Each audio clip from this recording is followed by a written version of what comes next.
Well, welcome to another edition of Technology and Things. I'm here today with our CEO of Evotech, which is pretty cool. Our second time having him on. Today we're going to have Nick Mehta, who is the CEO of Gainsight, joining us. He is like a internet celebrity. If you've been on LinkedIn, you've probably seen him. He likes to do these walking broadcasts where he walks around his neighborhood and talks about stuff. It's pretty cool. And he does a lot of interviews with CEOs and everything, so it's going to be fun. Yeah, he's an amazing human being. And we've known Nick we were just talking about it, we've known Nick since 2006 when he was a lowly product manager at Symantec. So it's pretty fun to see where his career has gone.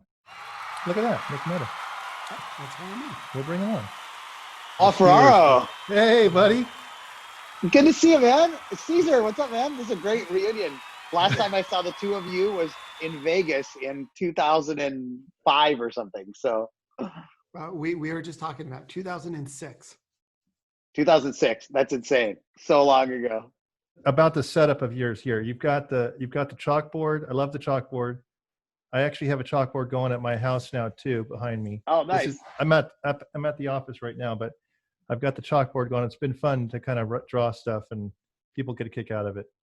Yeah, it's fun. It's good. Although it's messy. Chalk is messy, so I'm like, okay, I need to get some wipes or something around. So yeah, getting it cleaned is not easy. And then you've got some books there. What are these books here you've got behind you? These are the 3 books we've published actually on customer success over the years. So this is like the first one we published in 2014, 2015, I think. This is one I kind of wrote with one of my kind of early execs. And this is one a couple of my kind of executives wrote without me. So yeah, we've kind of written some best practice stuff, things like that. So nice. So I don't know if Paul knows this. So when I started Evotech, I was at an event in basically San Francisco, and Nick was the guest speaker. And that was which event was that? Do you remember? It was the Avnet event.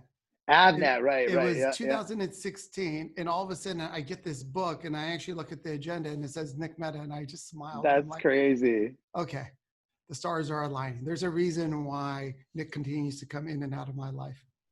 Oh, it is amazing. It's been awesome. It's all that Steeler Raider game. That's where it really happened. So Cesar took me to a Steeler game in Oakland in 2000, around that same time frame, 2007, 2008.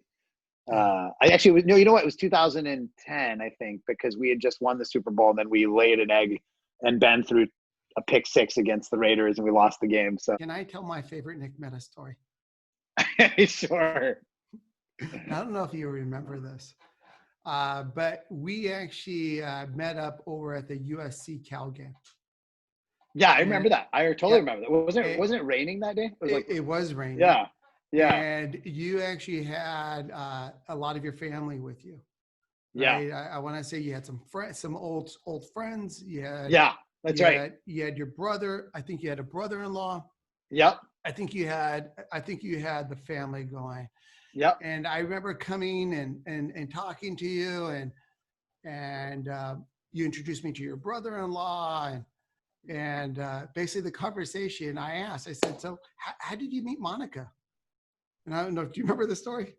I know that story. No, I don't know what I told you. I don't know what he knows how he met Monica. So we start talking about it, and you're like, yeah, we kind of snuck out, and we went to this rock concert, and we actually met, blah blah blah, and it was so really against my culture, and we just went and we just did it, and we had a fantastic time, and the story was really cool, Paul. Like the story was awesome, and then I asked the question. I said, so what rock concert did you go to? And then he got really quiet, just really, really quiet. And he goes, Jewel. Yep. And I'm like, that's not a rock concert. Jewel's awesome. Jewel was good, but that is not a rock concert. Actually, Cesar, you got it almost right. It was Jewel and Sarah McLachlan and Alanis Morissette. It was called Lilith Fair, and it was like a power girl power kind of thing. So it was the funniest. Yeah. And actually, what's funny about that story, Cesar, is tomorrow is our 20-year wedding anniversary. So from the Jewel concert to 20 years, more than 20 years later. So yeah, congrats. crazy. Thanks, man. But I awesome. love that story because it sounded so awesome. Like it was so cool. And then I was like, rock concert. Cesar wanted you to say AC/DC or something. Yeah, I like know, that. totally. Yeah. GNR. No, Like actually, that is Ozzy the story. Osbourne. Right. Yeah, I was Ozzy. there when Totally. the pigeon or the bat. They ate the snake. Yeah, exactly. Yeah. So that is by far my favorite story, Nick. That's awesome, man. It's so great. It's so fun to see you both. Yeah. It's been fun. Actually, I feel like I see you all the time, Nick. I on like Twitter. Right. Twitter is awesome. And then I like your walking broadcasts that you do. When you walk around your neighborhood and rap about, what's going on or what's coming up. I'm sure my neighbors are really like, what's wrong with this guy? He's talking to himself on his phone. It's really, there's the guy again, because they're all home. There's that guy from next door. He's that crazy guy who thinks he's always taking selfies. He's taking selfie videos. Yeah. That's awesome. But yeah, no, it's been pretty cool to be able to see. That's one of the things I wanted to talk to you about was, and I know you talk to your in your interviews that you do about kind of the personal side that you bring out when you on Twitter or whatever. Right. You're actually providing some of your own personal commentary on things that are going on in the world, which is kind of pretty rare amongst CEOs. Yeah, CEOs typically, historically, I think it's changing, but historically, I think that was rare for sure. Yeah. And so, how did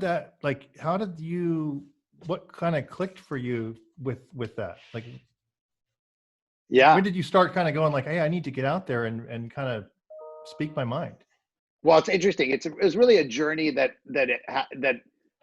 evolved over time, even going back to my last company, I've always, was fortunate to work with Cesar at Symantec, and I had at Veritas. I had a great time. And what I loved was leading a team, I loved people and kind of really creating a culture and all that. And so that kind of got me like just loving that concept of helping to bring people together. And then I went to run my first company, this company called Live Office, Data Archive, as you probably remember. And I in running that company, it was the first time I'd really brought a set of values into the company. So we had these 3 values: service, reliability, and compassion. And, the company didn't have explicit values before. So I kind of brought those into the company, and I was like, oh, this is great. It really helps bring people together, helps people have an identity and things like that. So then every time you do it again, try to do better. So then I came into Gainsight, and I didn't found Gainsight, but I joined like almost at the very beginning. So I'm sort of almost like a founder, but basically joined as we were getting started as a CEO.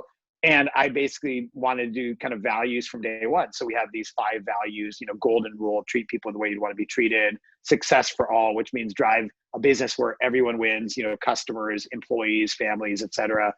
Childlike joy, which means bring the kid in you to work every day; shoshin, which is a word for beginner's mind, meaning like always be open to new ideas; and then stay thirsty, my friends, which may or may not be copied from a TV commercial, but is basically about ambition. And so we those values were there from basically brought them in at the beginning. So like literally, we were 10 people, and have these values of the company we want to be. And then 3 or 4 years in, maybe it's 5 years in, we were kind of going through our annual planning, and we said, hey, let's frame up those values in this idea of like what people call a company purpose. What's the purpose of our company, right? It was literally, there was a form we were filling out of our company plan, and it was like the strategy and the values and the goals, and there was like purpose. And we're like, oh, well, we need to figure out our purpose, right? So what's the purpose of the company? And that's where I kind of went down this sort of, I guess, rabbit hole a little bit, where the reality is that we are selling enterprise software. we think it's great enterprise software, helps people, et cetera. But we're not Moderna, curing COVID, right? And we're not like some company, like we're not Elon Musk flying to Mars, right? We're a software company. And so could our purpose be something beyond just what we do? And we went through this, kind of, if you've ever seen Simon Sinek, he has this really famous TED Talk called Start With Why. And we talked about maybe it's not about what we do, it's about why we do it. Mm-hmm. And, if you looked at our values, and even if you looked at my past, even looked at my time at Symantec, there is one theme, which is like trying to be human, trying to like treat people as human beings, and not just think of this as like a different business world from like our personal life, not just like, bring a totally different personality to work, like really bring yourself to work. And so we basically, through lots of deliberation, said, hey, this is human first culture. The idea that we're all human beings first, whether you're talking about your customers, you're talking about your investors, your your employees, their families, our community. It's all human beings. A lot of businesses have lost sight of that. And so we wrote down our purpose statement was to be living proof that you can win in business while being human first. You don't have to be like this totally different person at work to be successful. That was the idea. And so that was, 4 or 5 years ago, we announced it to the company, people loved it and really motivated people. And then we kind of took a step out, just to be a little more brave because we're big into vulnerability. And at like maybe the next customer conference, what we call Pulse, our big event, we had, thousands of people in the audience. And I basically talked about this story of kind of human first and why it mattered. And I talked about a personal story, which is just like, I had this whole kind of fun anecdote of like, my parents are amazing and they do love me, but there's many times when they indicate that they want me to do more to achieve more. There was this funny story about, you might've heard before, my parents say, basically I was 40 years old and they're like, you still have a chance to do something with your life, Nick, et cetera. If you do, and so my parents kind of have like always been this sort of motivating factor behind me. And, if you look in the background, you've got Albert Einstein poster above my head here. This is the poster that literally was above my bed when I was a kid growing up. And then they shipped it from our old house to here. And so there was sort of all this pressure to do something significant with your life. Right. And so basically what I told our customers was I have this like constant demon inside me that's I'm not doing enough. And then I figured out, well, maybe if in a small way, if we can inspire people to have a more human approach to business, maybe we can do a little bit. Like we're still not curing COVID. We're still not flying to Mars. We're dust in the grand scheme of things, but maybe a little bit of dust that has an impact. And so then what I decided to do over time is let's profile leaders that have this human first mindset. And I started with COVID this year. We thought, okay, human first is more important than ever. It's never been more important to be a truly human leader. And so I started this series called HumanFirst CEO, where I interview CEOs pretty much every week, sometimes twice a week. And it's been amazing. I've interviewed the CEO of Okta and Slack and DocuSign and Twilio and Box. And I mean, it's like who's who of tech CEOs. Yep. And I don't talk about their business and their technology. I talk about how do you think about treating your team as human beings? How do you think about your role in the community? How do you think about treating your customers as human beings? And it's been awesome. I think in two ways. Number one, it's inspiring to see all these people and how they're thinking about it too. But also I do think it's rubbing off on people in a small way. I think that concept is resonating. So yeah, and it's such a refreshing thing to watch. I watched the one yesterday with the Okta CEO. Yeah, Todd. Todd, yeah. And it's nice to not be like, in the weeds on some new security technology. How are we connecting this to that? Or it's like, it's a whole different sort of conversation. Different mindset. Yeah, and I agree. And you learn a lot more about the company. We've been doing that too. We actually got a chance to interview the chief customer officer of Tanium. Oh yeah. And he was fantastic too. And it was all about, like, you ask people like, what's important? They start talking about people and their culture and this. It's like, yeah. Oh, this is great. Sometimes you ask people that and they start going down, their technical roadmap, and you're like, right. Yeah, okay. So yeah, I sales totally pitch. Yeah. That's why I love following you, because I think it's I don't know. It resonates with me because I worked for a large corporation for so long, and you do get that, like, you're part of this company corporate culture, and it's breaking out of that is not easy.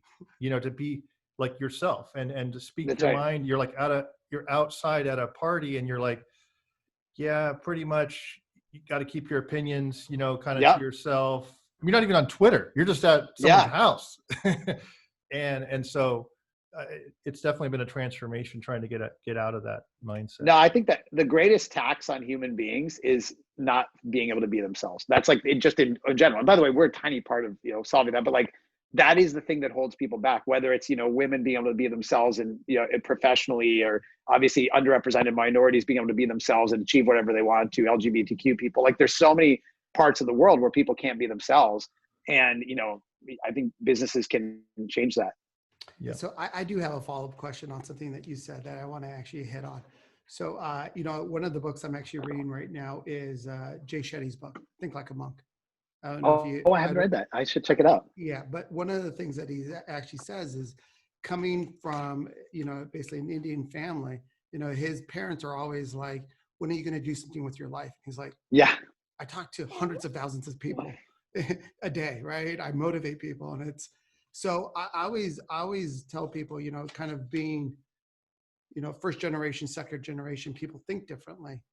How do you think that's, kind of, altered your life, right? When you have parents that put so much pressure, but they do it from a loving standpoint. But it's also, I mean, do you ever feel like you're not enough? Do you feel like you're not moving? Oh my God. Enough, right? Only every single day. It's kind of funny. Yeah, 100%. And it's not just my parents, it's me. And there's actually a personality test called Enneagram, ENNEAGRAM. It's really good. And it's actually quite popular for CEOs. And you basically get to like identify, where does your identity come from? There's 9 numbers somebody could be aligned to. So you get one of those 9 numbers. I'm a 3. It's quite common for a CEO. And a 3 basically defines their self-worth by achievement. How much have I achieved? And usually comes from your upbringing, your parents. And so 100% every day of my life, I don't feel like I'm enough all the time. And, I also have some level of philosophical Zen that I also know I am enough. So I kind of, these two, conflicting sides. As a sort of funny story, we had pre-COVID, we had dinner parties at our house, and we always like to have these parties where we don't talk about the trivial stuff. So you're not allowed to talk about vacations or kids or whatever. You talk about something that's really like deeply inside you. And so we ask one question every time, and everyone goes around and talks about that question. So Monica, my wife, asked the question, what will you need to have accomplished or done in your life so that when you're 70, 80, 90 years old, you'll feel like satisfied? And everyone went around and said, oh, something with the kids or something work. And I was like, honestly, nothing. I'll never be satisfied. That's just who I am. And I said, the joke I made was, I said, unless, I'm so important in the history of humankind that they put my face on Mount Rushmore, and then they decide that I'm so important and so famous that they decide to rename the moon after me. I don't know, I came up with that. And I said and so people go outside and say, it's a beautiful Nick outside tonight instead of beautiful moon. So anyways, the reason I tell you the story, our friend Anna, who's unbelievably balanced and present and totally the opposite of me, she gives me this gift where she basically takes a photo of Mount Rushmore and like photoshops my face on it, and a photo of the moon and photoshops my face on it, and then gives me this letter. I wish I could read the whole thing, but the spirit of the letter is, you are enough, you were born enough, nothing you can ever achieve, do, accomplish, fail will ever change who you really are. And so Cesar, you asked the question is the heart of who I am. It's that constant battle between being enough and recognizing I am enough. But I think what's good is I've come to a lot of awareness of it, which is I think of an important part of it. Other thing that actually hit me is that in May, June timeframe, we actually also did our value statement and our mission statement. And one of the things that I was actually reading was, have you ever read the book Traction?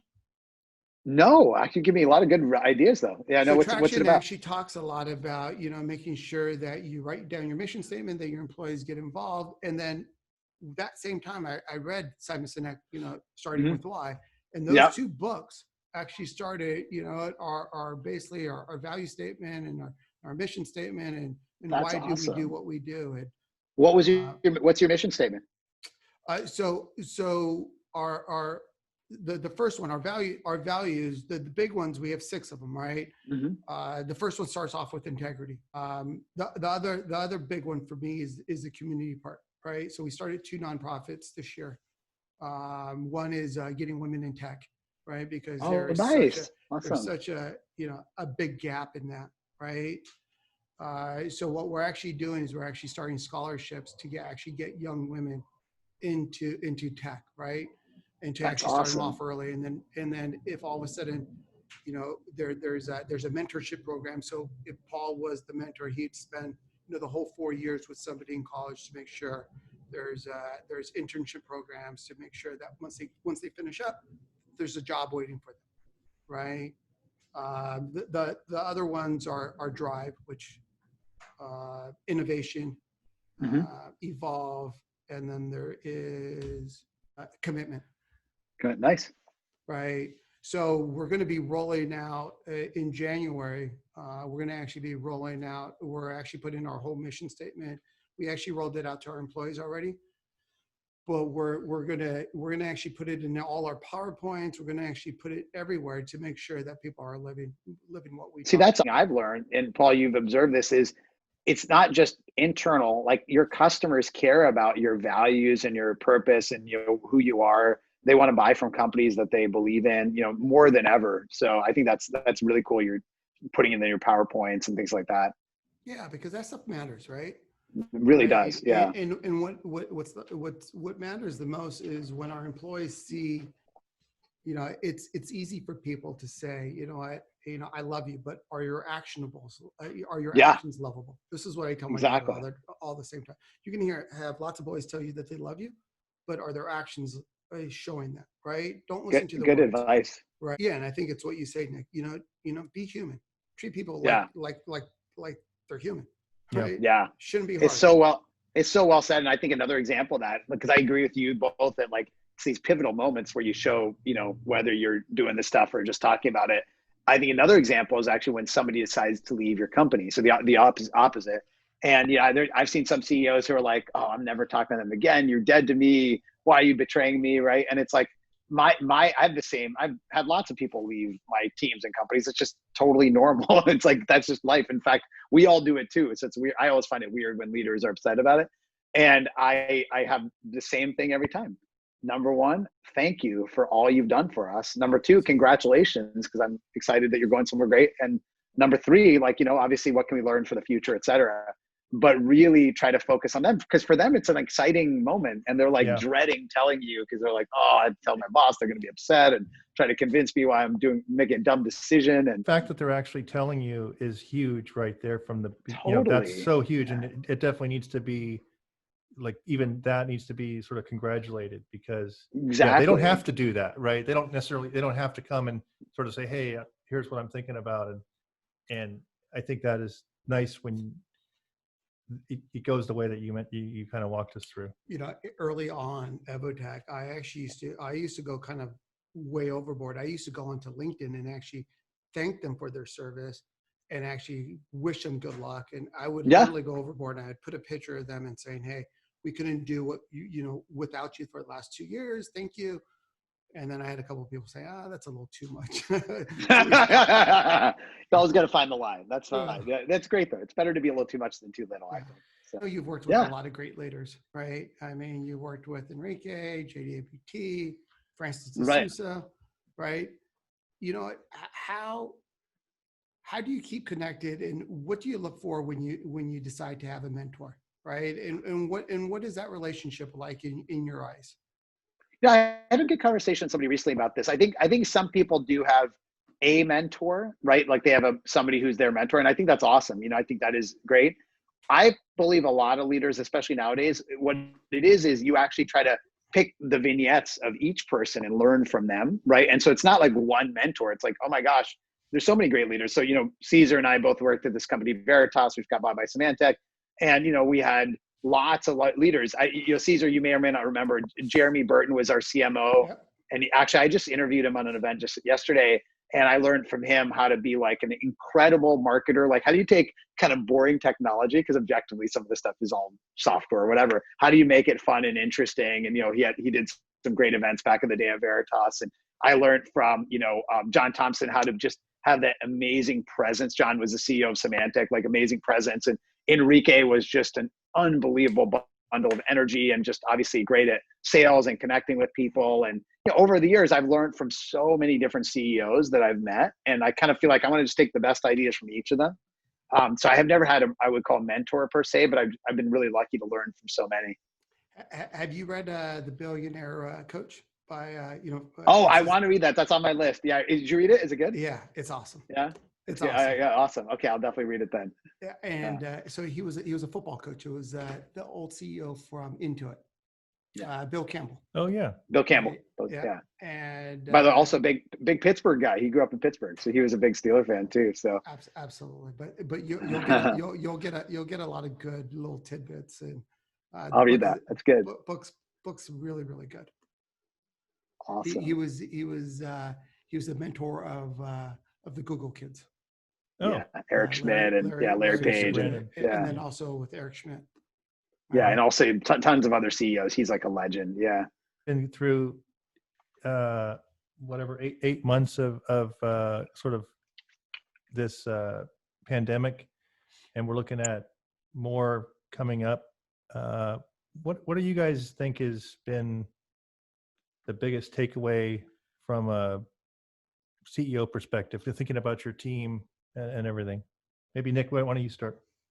Sure. Yeah. I mean, you definitely could write like 5 books on the learnings, right? I think we all had to, like I said, we had to be much more human as leaders and be more transparent and be more empathetic. I think the newer one I've taken away, something a little bit newer for me, is this is always true, but especially right now, you can't generalize on what employees want as some kind of uniform group. So like the example I'd give you is I love working from home. I really do. And I know not every CEO does. I love working from home. It's actually like my whole thing is, I love it. And I definitely want to go into the office from time to time. And a lot of people, I think in the Bay Area in particular, because commutes are so bad and stuff like that, a lot of people really like this new flexibility. And I was on a call. I do like roundtables every week with different people in Gainsight. And I was roundtable on Monday. I was like, so what do you miss? What's the number one thing on your mind? Everyone's like, I miss the office. I miss the office. And they were in one of our Midwest offices in St. Louis. And so I think it's too easy to generalize and say everyone wants to work from home. Everyone wants to go to the office. Everyone wants this. People are each individually unique, individually human. And you got to, as a CEO, kind of like really take your hat off and put on the hat of each of those employees as you're thinking of a decision. Mm-hmm.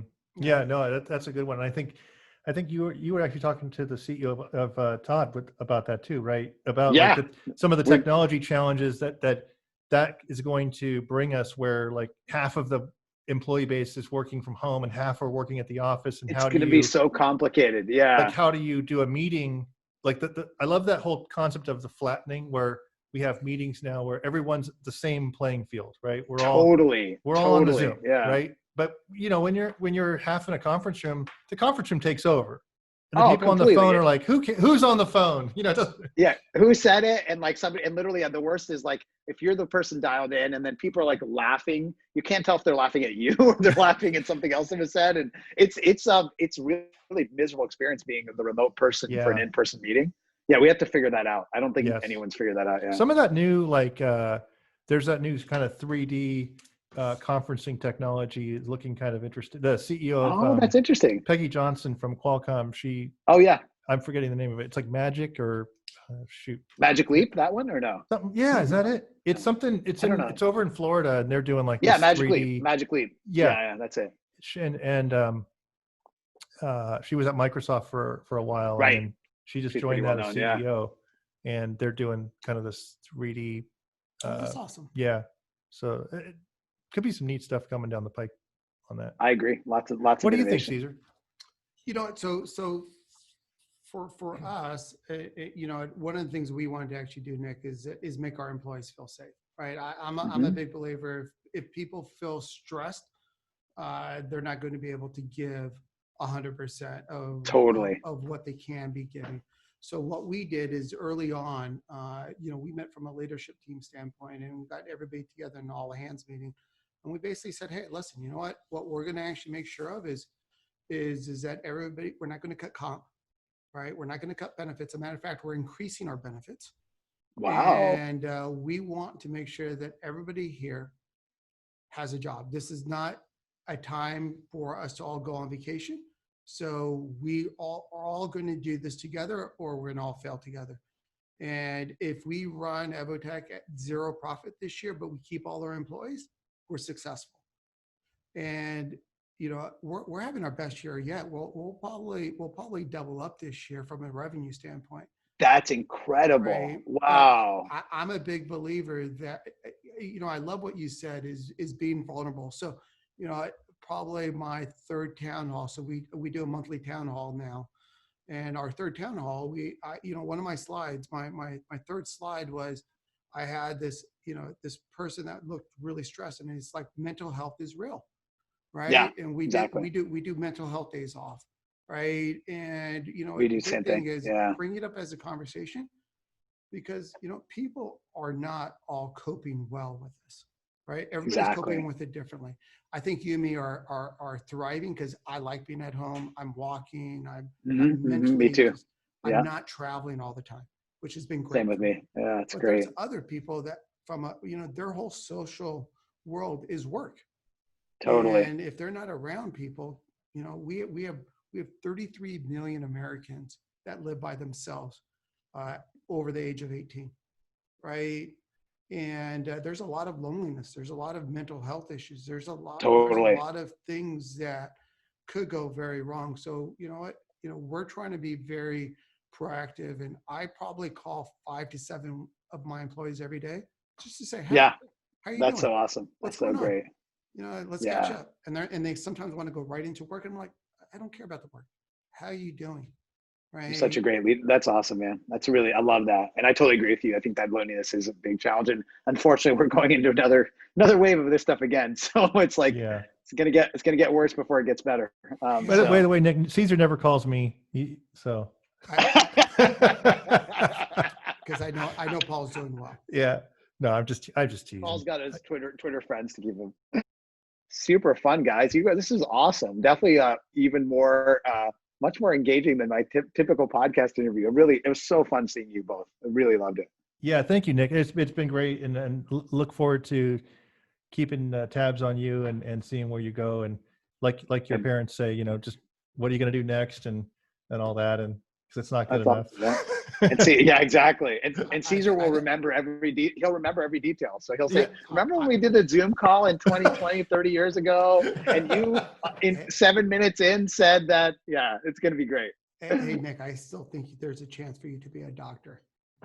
I'm working on it. I think you should go back to med school. I think you should go back and,